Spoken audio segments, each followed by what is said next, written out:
Não, vou fazer um problema 3 aqui agora. Em vez de checar uma propriedade, vamos determinar uma matriz que satisfaça uma certa propriedade. Tá? O que eu estou querendo dizer com isso? Bom, se a gente tiver lá uma matriz A quadrada ainda, tá? De n por n, a gente vai querer determine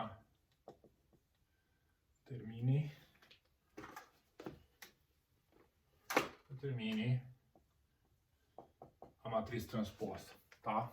De A. O que significa isso? Bom, quem é a matriz, então dada a matriz A n por n, quem é a matriz transposta? Tá? Que a gente indica esse trezinho de A. A matriz transposta de A, linha I, coluna J, é, por definição, a matriz A, linha J, coluna I. Então, se a gente falou a respeito dessa relação agora anteriormente com relação à simetria, tá? Onde a gente estava. Agora a gente dado uma matriz, a gente quer devolver a matriz transposta dela, né? Que é uma coisa um pouco mais geral, por quê? Porque a matriz não precisa ser simétrica para a gente calcular a transposta dela. Pelo contrário, a gente pode usar a transposição e comparar com a matriz original para ver se ela é simétrica ou não. Então, se a nossa matriz A, por exemplo, for 2... Vamos fazer o caso geral, vai. A matriz não precisa ser quadrada aqui. A transposição de matriz ela não precisa ser quadrada. Vamos fazer já onde a gente tem m linhas e n colunas, tá? E então como funciona isso? Continua. O que é linha vira coluna, o que é coluna vira linha na transposição. Então, obviamente, isso aqui implica o quê? Isso aqui implica que a transposta é uma matriz também real, só que agora ela vai ter n linhas por n colunas, tá? Então, vamos imaginar que a gente tem aqui um caso simples. 2, tá? Uma matriz 2 por 3, duas linhas por 3 colunas. Qual é a transposta dela? Bom, a matriz transposta vai ser obviamente o quê? Duas linhas por 3 colunas, a gente vai ter 3 linhas por 2 colunas, tá? Então vai ser uma coisa mais ou menos assim. Então, o que é aqui a primeira linha vai virar, em A, vai virar a primeira coluna em A transposto. 4. Então, a segunda linha em A vai virar a segunda coluna em A transposto. Tá? Então, é isso que a gente quer agora. Dado A, devolve A transposto. Tá? Observe que a forma como a gente vai fazer as operações sobre matriz, muitas delas, nem todas, mas muitas delas, e essa certamente vai ser uma delas, que a gente vai receber a matriz original, e nesse caso a gente não quer destruir a matriz original, a gente vai querer querer construir uma nova matriz e devolver a nova matriz, a matriz transposta como uma nova matriz, mantendo a matriz original ainda, tá? Então,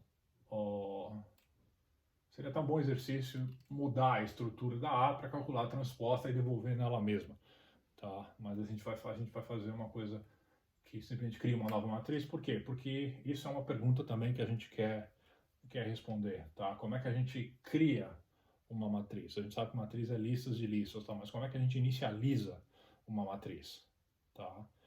E é semelhante ao que a gente fazia com o vetor, mas tem uma pequena diferença, tá? E essa diferença é crucial. No fundo é isso que eu queria tratar com vocês nesse exemplo.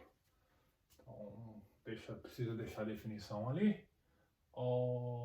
Acho que não, né? Dá pra gente tirar. Vamos só deixar o exemplo e tudo bem.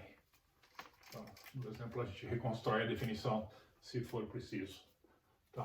Como é que a gente criava um vetor, por exemplo, com n posições, cheio de zeros? A gente podia chegar lá em Python, simplesmente digitar alguma coisa assim. Por exemplo, digamos que eu queria criar um vetor x, a gente colocava lá entre colchetes o zero, e aí botava multiplica por um número que a gente quisesse, né? Por exemplo, sei lá, 4 aqui. Tá? E tudo bem. Se a gente chegasse no prompt lá depois e digitasse x, tá? E apareceu que, bom, aquilo ali, ou melhor ainda, se a gente chegasse aqui e colocasse alguma coisa desse tipo, vai print list, vai maiúsculo aqui, de x. Aí ele ia imprimir o quê? Aí ia imprimir tudo bonitinho lá, um vetorzinho, uma listazinha, com 4 zeros, que seria o nosso vetor, né? Tá? Então, qual que é a ideia? A ideia é que a gente quer expandir isso para o quê? Para definir uma matriz, tá? A coisa mais natural que a gente podia pensar seria o quê? Seria, bom, agora eu quero então, sei lá, uma matriz M, maiúsculo, e eu quero o quê? Bom, eu vou querer que ela tenha um certo número de linhas e um certo número de colunas, tá? Por exemplo, essa nossa matriz aqui, 2 por 3, 2 linhas por 3 colunas. Bom, então eu posso chegar aqui e colocar 0, eu quero 3 colunas, as listas internas têm 3 elementos, e eu quero o quê? Eu quero que tudo isso tenha 2 linhas, tá? E isso é uma construção totalmente válida, tá? Em Python, se você colocar, ela está sintaticamente correta, ela tem uma semântica associada a ela, tá? Então ela vai executar, vai te dar um objeto.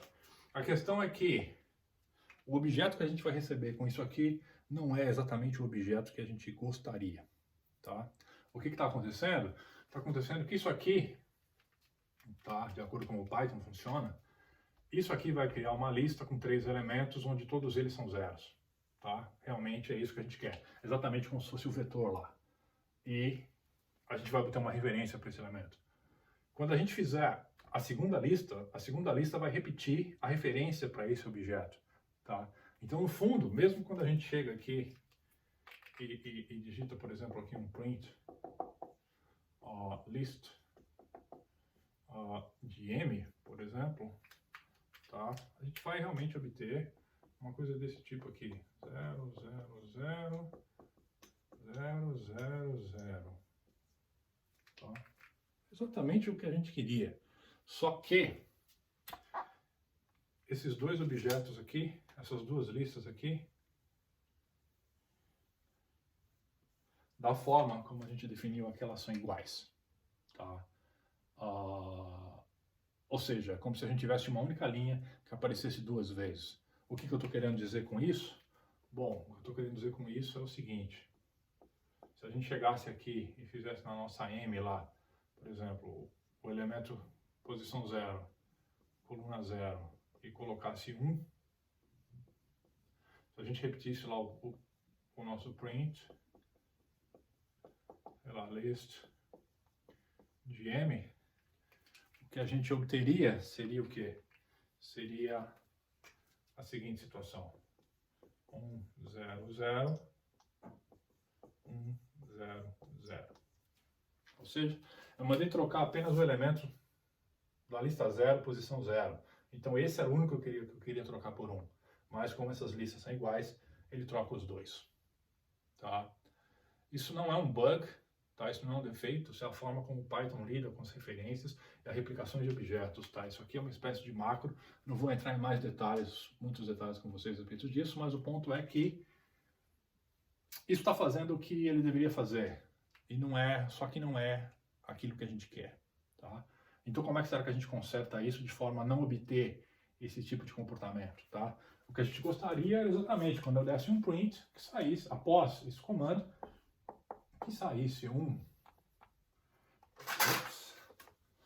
saísse lá 0, 0, 0, 0, 0, ou seja, eu quero simplesmente mudar uma célula por vez. Tá? Bom, tem mais de um jeito de fazer isso e não é nada do outro mundo. A gente conhece todos os comandos e mecanismos necessários para que isso aconteça. Tá? O primeiro deles é o simples criar uma lista via append. Tá? Essa é uma forma simples de fazer as coisas. Imagina que você tem lá um for e um range, sei lá, de um certo valor, são M linhas, né? M, tá? E aí faz o quê? Bom, deixa eu escrever isso aqui direito, vai. Imagina que eu tenho lá, começo com uma lista A vazia. Aí eu tenho um for i em range de M, supõe que o M é dado, tá? E aí eu coloco o quê? Eu coloco o append, append. E o que eu coloco dentro do append? Aí sim eu posso colocar lá o 0 vezes o N. Imagina que o N também está definido, tá?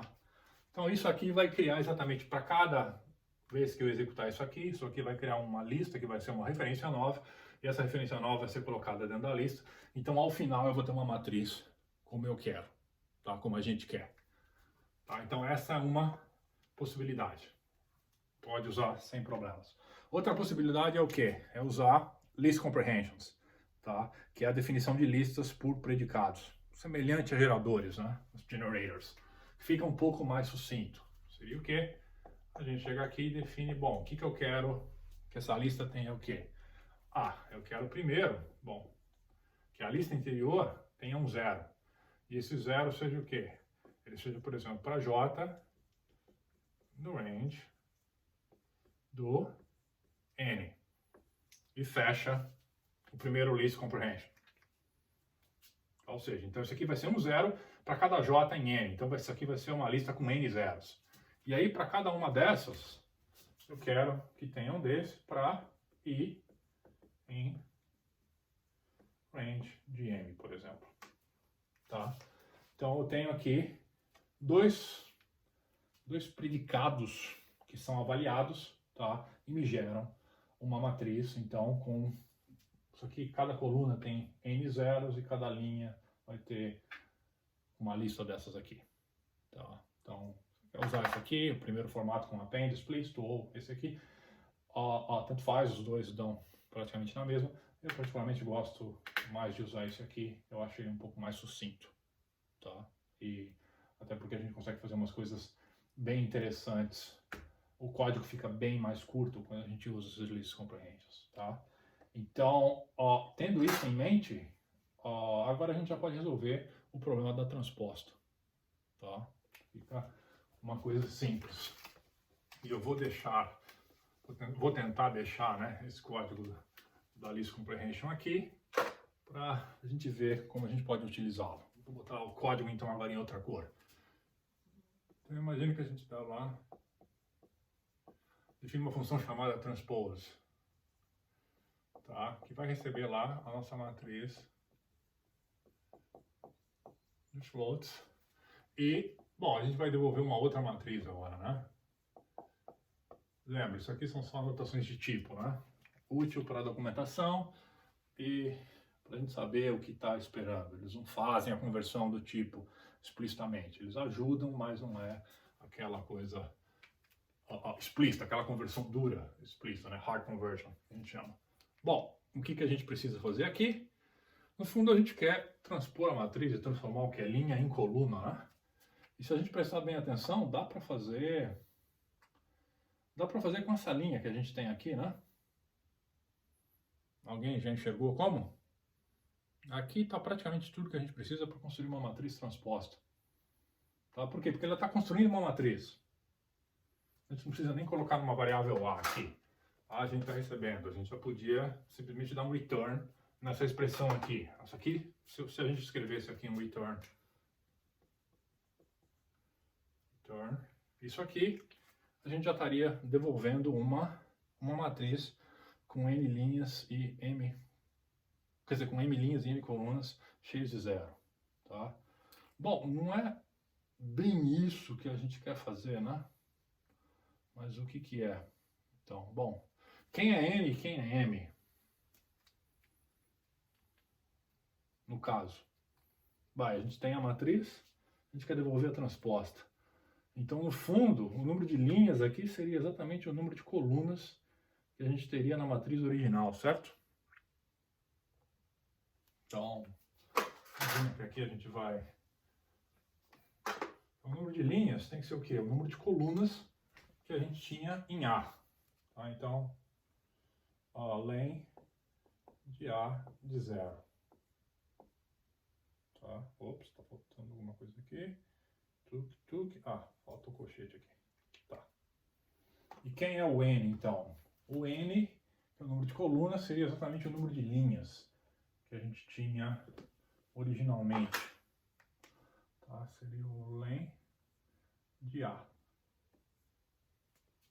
Tá.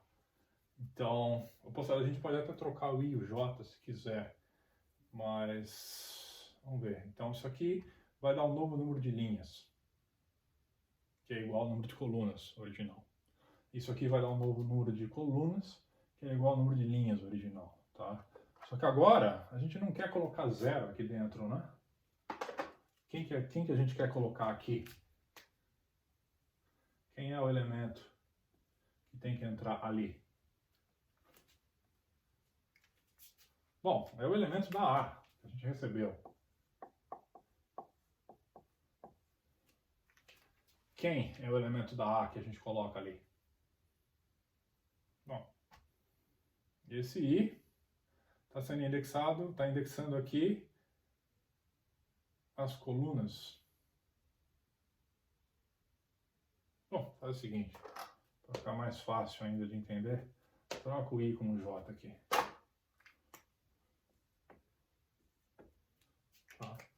Então, bom, o que era linha vai virar coluna, e o que era coluna vai virar linha. Então a gente põe o J e aqui dentro. Tá? E isso é um código inteiro que faz a transposição. A gente podia fazer os dois fors, um encaixado no outro, depois de ter definido a matriz e ter feito a atribuição. Mas o fato é, se a gente cria primeiro uma matriz cheia de zeros, como a gente ia ter que fazer antes, cria lá uma matriz que é cheia de zeros. Aí depois faz um for dentro de outros for, os for encaixados, para copiar cada elemento na devida posição. Tem algum problema com isso? Não, nenhum. Só que olha, quando a gente está criando uma matriz cheia de zeros, como nesse caso é uma simples cópia, a gente já pode colocar o elemento daquela posição na própria criação da matriz. Tá? É por isso que essas list comprehension é uma estrutura sintática em Python que é muito conveniente. Faltou um parênteses aqui. Tá? Ela é muito conveniente. Por quê? Porque a gente pode escrever operações dessas em uma única linha e ela acaba sendo um pouco mais rápida, porque não tem que inicializar uma matriz inteira cheia de zeros e depois fazer a cópia. Tá? Claro que se você está usando uma biblioteca tipo NumPy, tá, as coisas são feitas ligeiramente diferentes. A gente fala um pouco disso depois. Mas nesse curso aqui o nosso objetivo não é realmente sair usando bibliotecas como NumPy, como você já sabe. A gente está aqui para aprender ideias algorítmicas de princípios fundamentais. E essa é uma ideia interessante de saber, tá? O uso de listas definidas por predicados. Esses são predicados simples, a gente só quer transpor e o que é linha vai virar coluna. Escrevendo o código então na ordem correta, uma linha de código resolve aquela função transpose inteira. Legal? Perguntas?